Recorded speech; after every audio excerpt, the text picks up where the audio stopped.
Trevor Hewett used to cover recruiting for BamaOnline.com, and before that, he worked in the football office at the University of Alabama. So he's seen signing day from the side of being a reporter covering it, as well as being in that football building on National Signing Day. Good morning, Trevor.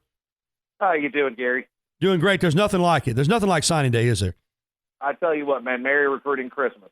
Absolutely. Hey, man, I wanted to talk to you because, as I said, you've got a unique insight, having seen it from both the eyes of a reporter and as somebody working in that football building, in that recruiting room, watching it all come together. Let's start with the Alabama side, because I know so many fans think that it's just all laid out going into signing day. And I said, even when there's a surprise, usually the coaches have an inkling, but there are some guys that they really don't know on. Isn't that the case going into signing day? Even the coaches sometimes are holding their breath and crossing their fingers.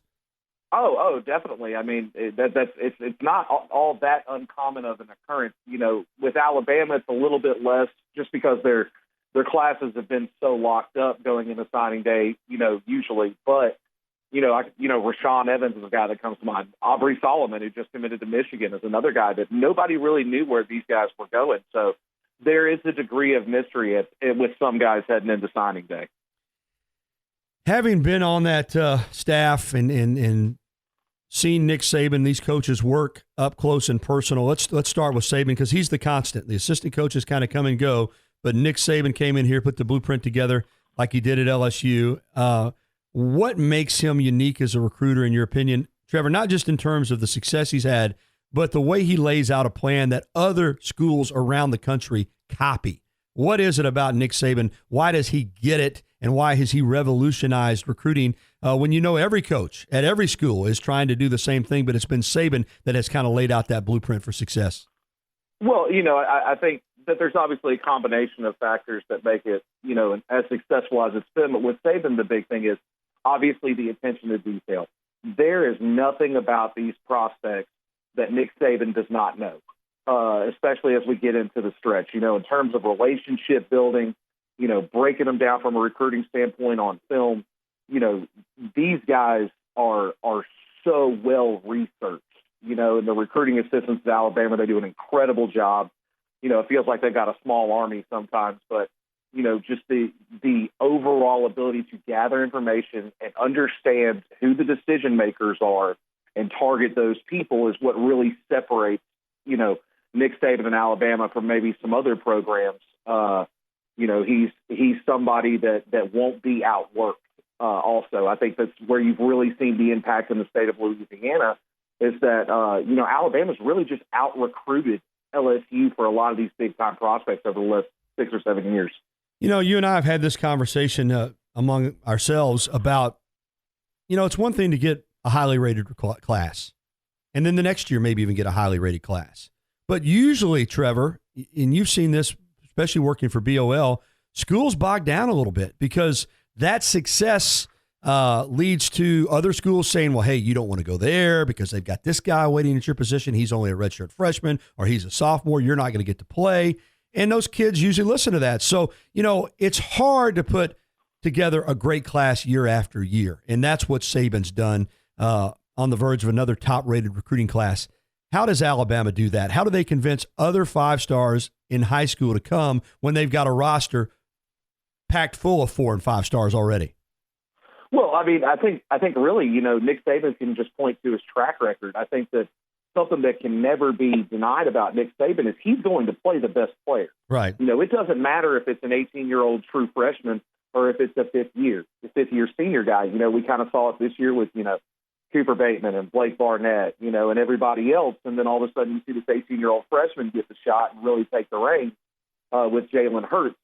That's one thing that Bama can kind of hang their hat on is, hey, there's a lot of talent here, but if you come to Alabama and you compete and you do the things necessary to play, you will play.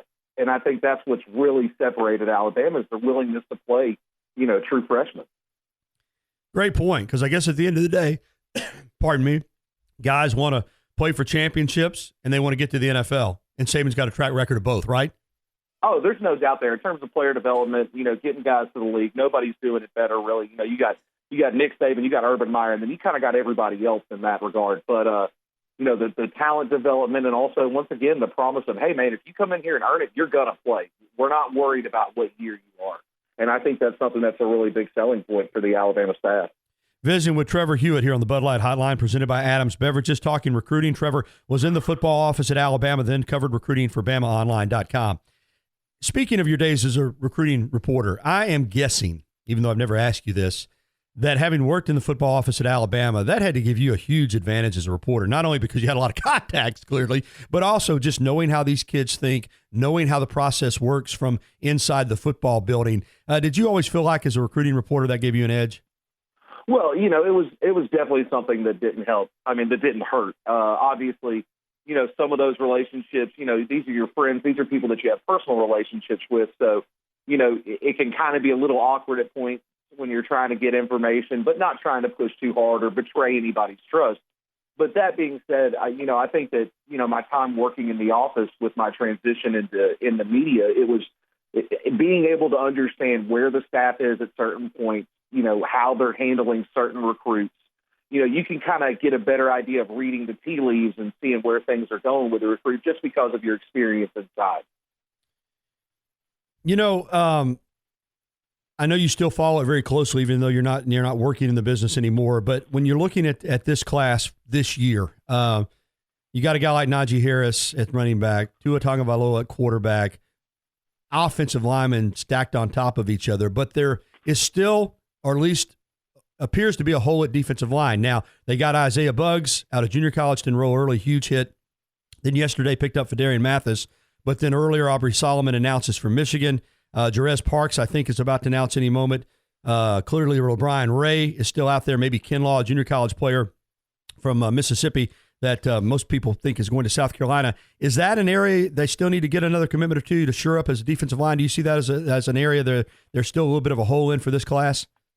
I mean, I definitely think that if you were going to say there was something that they needed that they haven't already gotten, probably solidifying a little bit more depth along that defensive line is something that you're looking for. And I think that LeBron Ray could be giving him some very good news coming here in about, a couple of hours right now. I think that he's the guy that you could definitely add. But, also you look at the guys that they've got between Buggs and Mathis, I'll tell you one thing, Mathis, watching his film yesterday, that guy is an explosive player in short space. You're talking about a guy that's a 300-pounder who's covering kickoffs.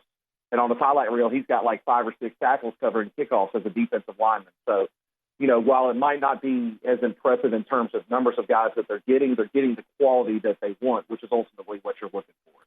Visiting with Trevor Hewett, former University of Alabama football staff member, recruiting reporter for BamaOnline.com, and now working at Innisfree Irish Pub. And I can mention that because they're a sponsor here on the program.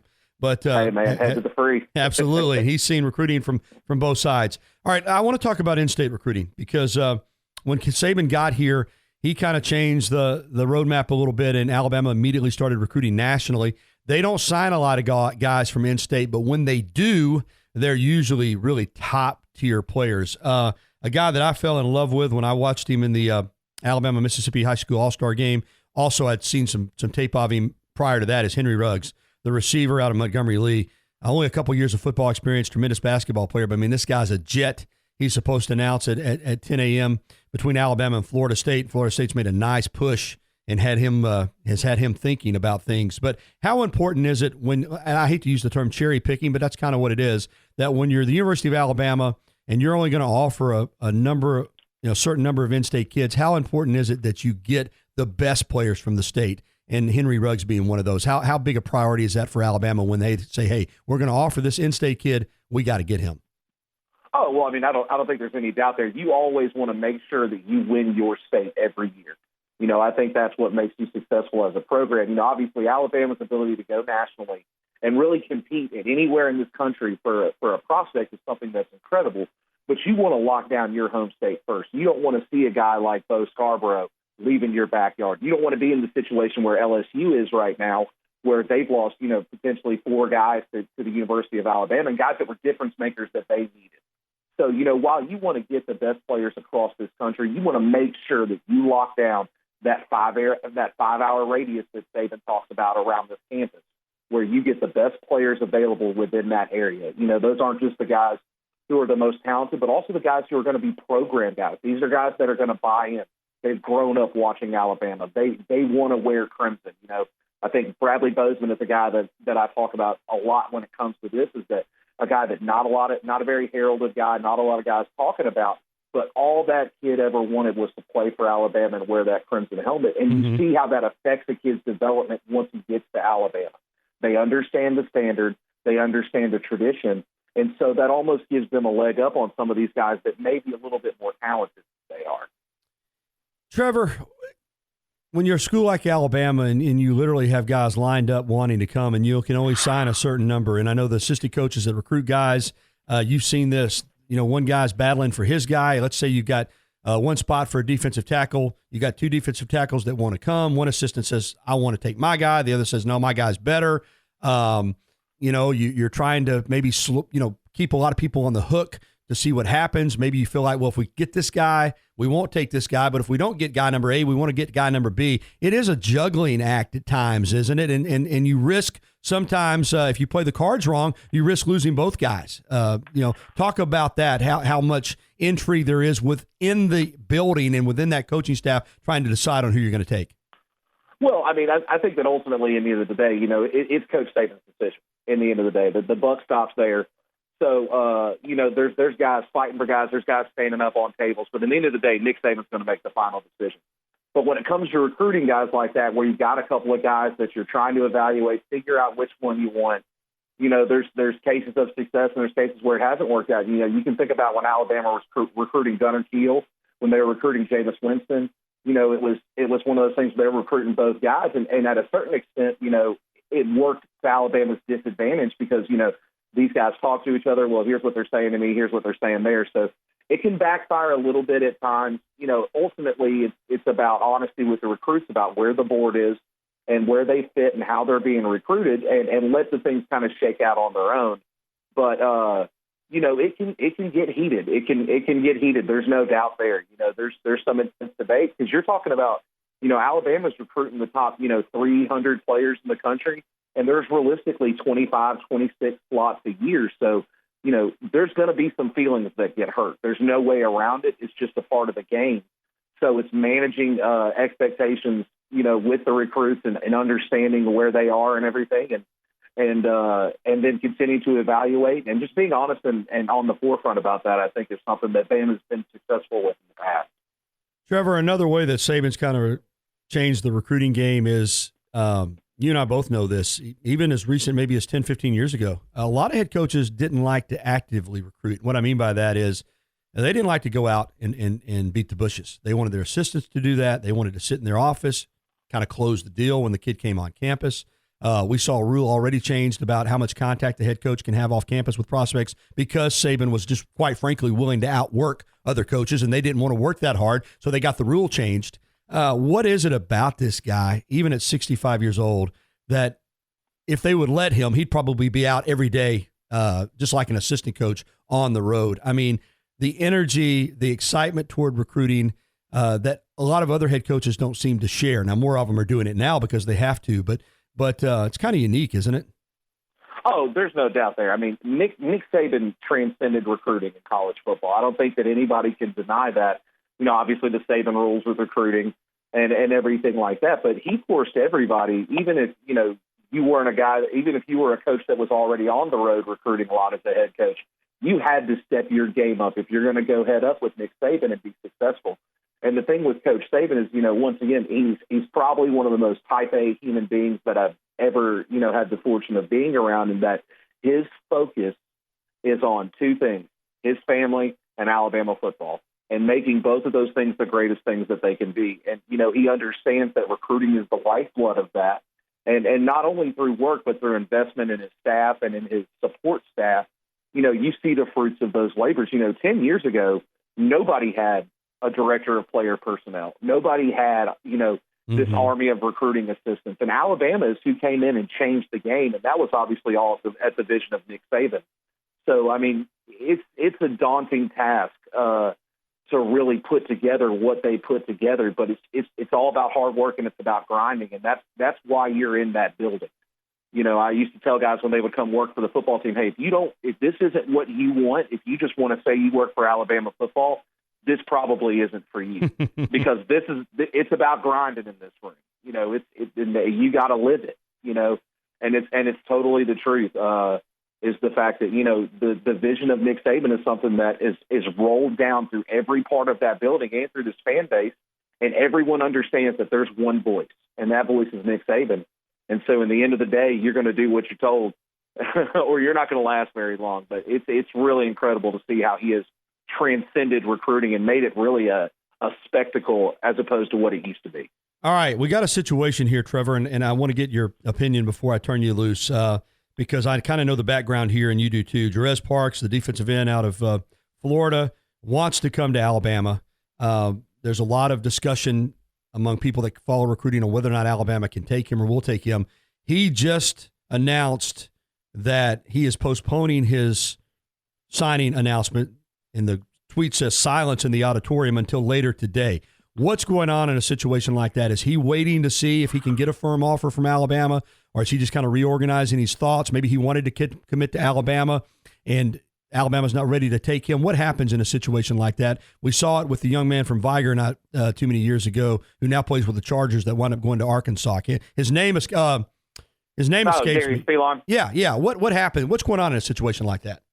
Well, you know, obviously every situation kind of has its own ins and outs. You know, with a guy like, you know, the Phylon situation with Corin Curvin, it was a question of room, obviously. You know, Bama had two guys. They had one spot and ultimately ended up deciding to go with Curvin with the NFL body and everything. But, you know, it's the interesting thing is that, you know, it really does come down to this last hour. I think sometimes people think that these kids just want attention. But, you know, with a guy like Jerez Parks, it's a question of space. You know, it's really that simple. It's a numbers game. And so as a staff, you're seeing who's coming in, who do we feel good about, you know, who do we know we've got, and then trying to make an educated decision from there as to who you can take and who you can't. Because, you know, the numbers are the numbers. They're not changing. Right. So it can definitely make for some awkward times. There's no doubt about that. Well, Trevor, great to have you on, man. And like I said, really unique viewpoint that you have, having worked both in recruiting on the reporter side and in the Alabama football building. And thanks for giving us some insight, helping us to understand how the process works. And I'll talk to you again soon, my friend. Oh, shoot, man. You have no problem. Look forward to seeing you.